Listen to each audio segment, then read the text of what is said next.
Session 10, Romance. Keep the heart fires burning.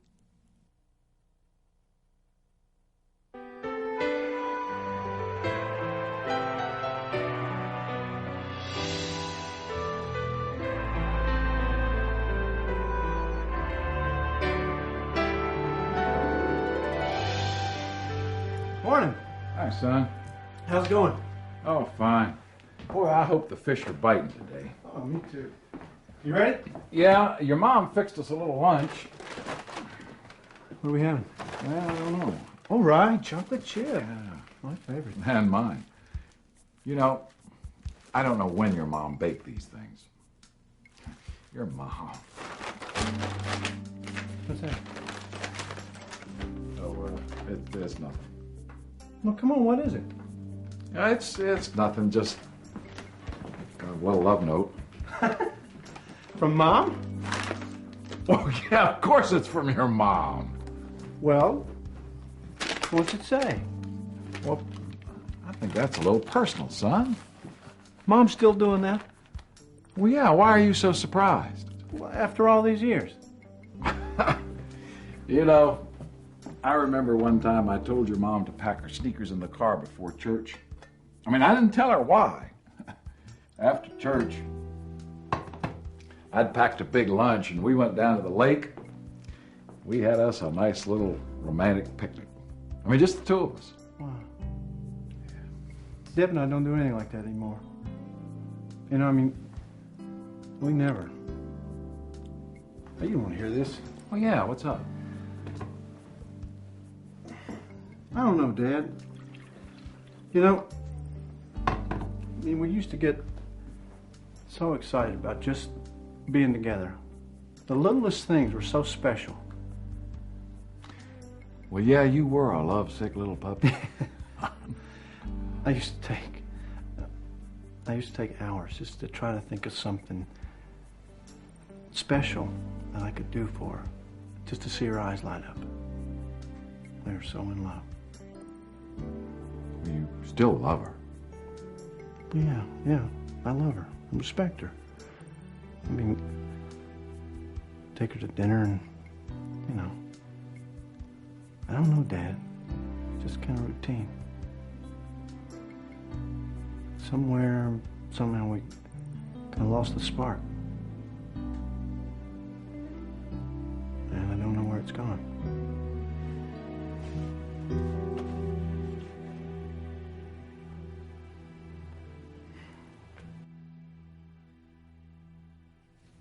We're moving to a new house. We had a garage sale. You ever had one of those? You never really want to have them, but you go through them. And we were taking our boxes and unpackaging them and deciding what to sell and what not to sell, what to keep in storage. And I was on the other side of this warehouse where our stuff was stored, that we were having a garage sale. And all of a sudden, our 20-year-old daughter began jumping up and down with glee, saying, "Look at these! I found Dad and Mom's love letters!" And she started running all over. Our son ran across the room and said, "Oh, I can't wait to see them." My heart jumped out of and I jumped right over the table and said, "I'll kill you if you touch those love letters." They pulled them out, and there were a whole big box of them. And David says, "Dad, you and Mom wrote all these love letters?" I want to talk to you about romance. I want to talk about romance with you. Can you go back in your own mind to when you felt the most romance? Romance. I guess you'd say romance is the reason you probably got married. It's because you said, "I feel so much in love, I just can't stand to be apart from you. You're the person I've looked for all of my life." Remember that? Remember holding hands and looking in each other's eyes and just thinking, isn't it going to be wonderful to be married to you forever? Romance. Romance can be a picnic by a quiet pond. How do I love thee? Let me count the TV channels. I don't think so. Romance to her can be a seaside dinner. To him, it may be 2 ringside seats.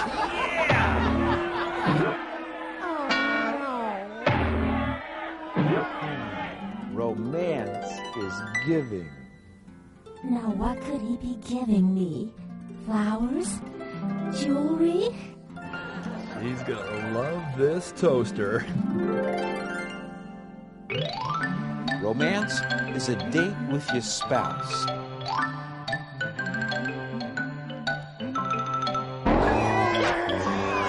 But timing, it's everything. Romance. When you talk to people about the issue of romance, the older they become, people sometimes don't use that word anymore, romantic. They use the word, we're married. We've been married a long time.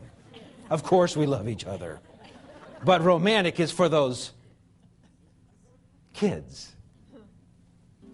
Romance. What is romance anyway?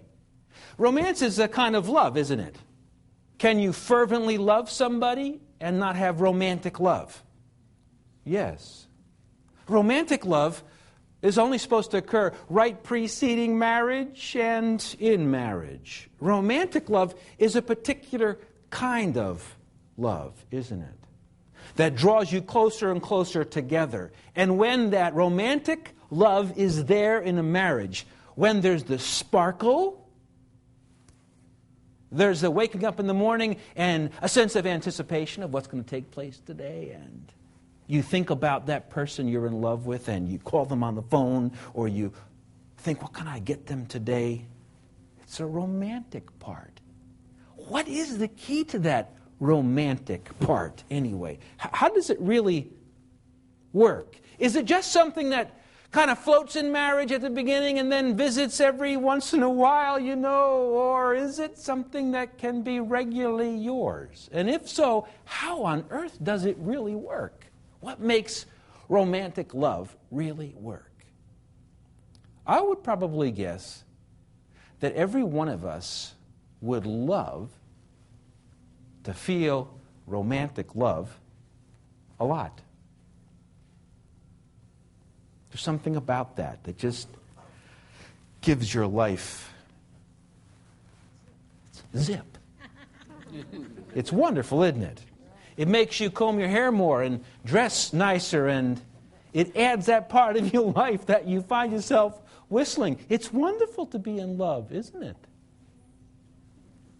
Well, what are the lies about romance? Do you know? What are the things that I've heard as I've counseled so many couples over the years whose romance has gone out of their marriage? What are the things that people say to me in that moment where I say to myself, that's an issue that tells me that when they say this, romance is dead at that time? What does it sound like when romance is gone? It sounds like this. It's, I'm just not in love anymore. I used to love that person, but I'm not in love anymore. I fell out of love. I really didn't expect to fall out of love, but I did fall out of love, and it's just too bad. If it's at the very end of a marriage crumbling, you'd hear words like, I think I married the wrong person. And since I married the wrong person, I can't really have the romantic love. Sometimes in an anguishing moment, you'll hear somebody say to you through tears, typically, I've tried and I've tried and I've failed and I'm going to give up. I just can't get that romantic love anymore.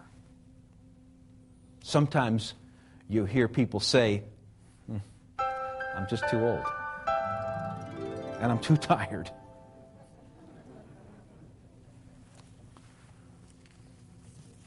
What do you say? I think what I've heard over and over is everybody knows that romantic love has an end. That's the lie I hear the most. It's almost like there's a candle here that burns so brightly when you're first married. And all of the excitement and the vitality and the energy and the passion and the surprise and the I loved you, well, the candle burns the brightest at the beginning, but you know what? The candle's only so big. And as the candle goes down, it flickers on and off, but romance has an ending to it. And everybody knows that. And therefore I slide into the kind of mundane, kind of boring living together and hope once in a while maybe something will happen and I could scrape the wax around the wick that's left at the bottom of my candle and light it and maybe have a little bit of the specialness that I got married because of. Romance. Lies we say to each other.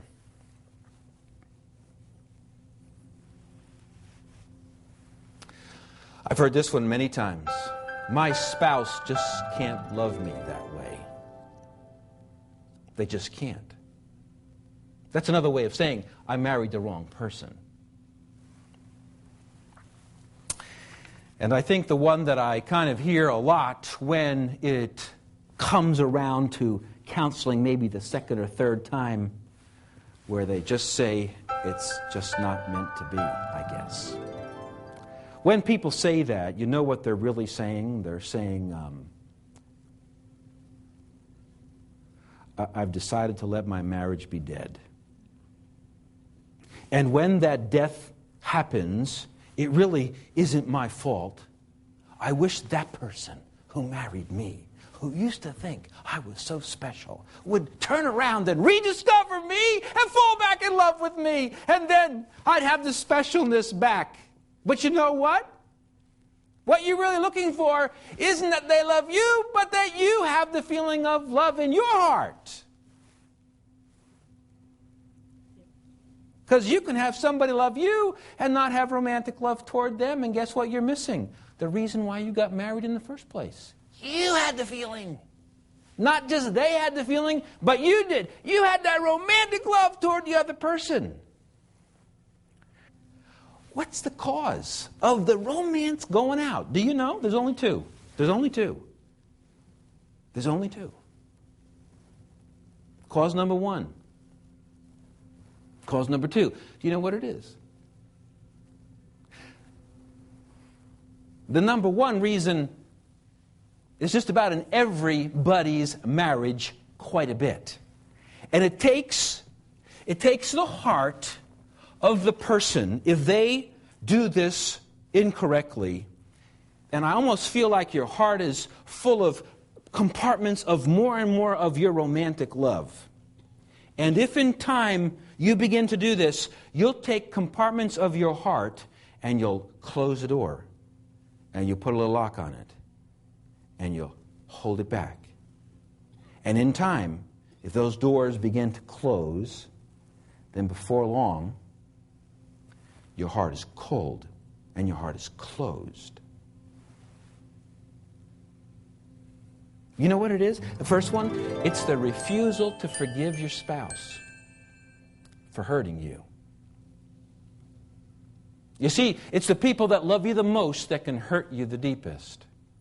And it's when that heart is just openly in love with that a person, sometimes without even knowing it, can come and wound and cause a deep hurt. And at that moment is a crisis point about your romance. Because if your heart is completely open, it's easy to love and receive love. It just flows back and forth. But if a hurt occurs, then that hurt, if it's not handled, can move to unforgiveness. I don't forgive you for that hurt. And if that unforgiveness stays there, that will move to stage number 3, which is bitterness. And it kind of grows on you. And before long, without even knowing you're thinking this way, you know what happens to the person that you wanted to give your heart to? It goes from hurt to unforgiveness to bitterness. You know what the next stage is? Vengeance.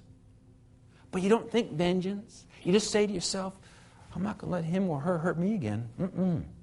I'm going to get even. They hurt me. You know how we get even in romance? We close that part of our heart off to the person we're in love with. We close it off and we lock it. And you know what happens? We kind of keep our heart at edge a little bit, guarding it now. It used to be free. And a person that we were married to could make an act of romantic love toward us and we'd receive it. Man, we felt loved. But now we kind of, watch out now, you hurt me before. And I remember that. And that part of my heart is getting cold. And in time, what begins to happen is we don't receive love from the person. The same act done by the same person you were in love with. When there's unforgiveness in it and bitterness and a closed heart, they'll be loving you. They might not even have known that they hurt you. And in time, you'll be giving them a flower, or you'll be making them their favorite meal, or you'll be getting dressed in the favorite dress that you know your spouse loves, and they don't even feel it. What does the Bible say? Forgive one another as Christ forgave you. What do you have to do? If you keep trying to love your spouse and they won't receive your love, guess what? Guess what? Unlock it. Ask your spouse. Don't ask. Say to your spouse, I have hurt you. Would you please tell me how I have so I can make it right?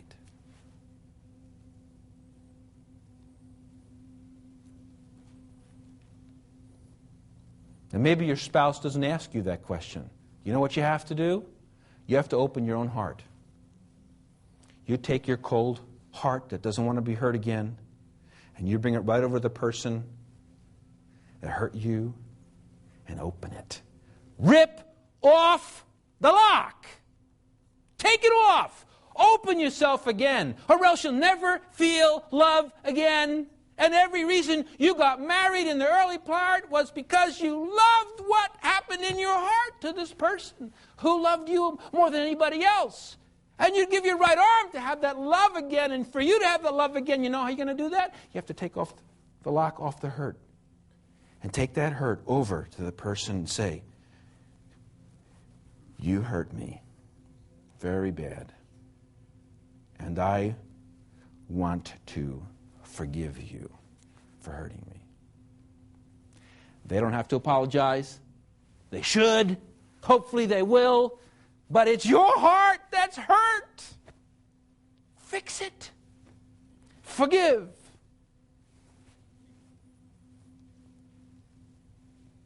I would say 90% of all the marriages that go to the rocks have a trail of unforgiveness right through them. Second of the two causes that cause the bruising and the destruction of romance is a refusal to be the spouse the Bible commands you to be. A refusal to forgive my spouse. A refusal for me to be the spouse that the Bible tells me I am to be. If you look at the world, it's telling you how to be a spouse. You can count on it being 100% backwards from what it's supposed to be. The Bible tells you how to be a spouse in such a way that you will have romantic love and your spouse will have romantic love to you. I studied every passage about marriage in this whole Bible over and over and over again. And I want to say something very clear to you. It is the will of God that every marriage has romantic love as the normal way of a marriage. It's not meant to be with the passing of the wind. I don't know what happened, but boy, I was in love yesterday. It's the will of God. That is the norm. And it is a lie to say that you can't have it. This book tells you how to have it. And those people who are romantically in love do what it says. This issue of romance. Romantic love is the will of God for every marriage and naturally occurs. It naturally occurs as we do our part in marriage in obedience to the Bible. Romantic love is the will of God for you, for me. And naturally, listen to me, naturally occurs. It's not something I have to make. It naturally occurs as I do my part in my marriage according to the Bible. If I just do what the Bible says, romantic love will be there. Number 1, 7 principles. Number 1, establish your marriage. Establish your particular marriage. This is seen in Genesis chapter 2, verse 24, where it says, "Therefore a man shall leave his father and his mother and cleave to his wife, and they shall become one flesh." Now, some of these we've talked about in other parts of this series, but I want to kind of hit home the real issue of romance. Number 1, you have to establish your marriage. How do you do that? 2 things. Number 1, you got to leave your parents. And number 2, you have to cleave to your wife. When this is not obeyed, it's usually to do with the wife not leaving her parents and the husband feeling jealous. He feels in competition. How can a young man be in competition to his wife's mother or father? You know what happens then? The romance gets in conflict. Because instead of number 1, I'm number 1, I have to fight for you against your parents. Leave. So every choice that the wife or the husband makes is, I choose my husband, I choose my wife over my parents. Second part of that is cleave. You know what that means? That means, hold on. You and me together against the world. Yes. So, you got to leave and you got to cleave. If you stop cleaving, your romance is going to leave. It's going to kind of go. So, are you? Are you leaving? Are you cleaving? Number 2, second universal principle is you got to assume your role. You have to assume your role. This is seen in Ephesians chapter 5, verse 23. For the husband is the head of the wife, not the wife is the head of the husband. It's not even that they're co-heads. It's that the husband is the head. The husband is the leader. And in Genesis 2:18, the Lord God said, "It's not good that man should be alone. I will make a helper comparable to him." So you got to assume your role. You know what will destroy romance every time? When the wife determines to lead. It'll ruin it every time. You know what happens? The wife is bitter because the husband's not leading. And the husband is ticked off that she's leading. And either there'll be fights or the man will become passive. And the woman will become aggressive. And guess what? How much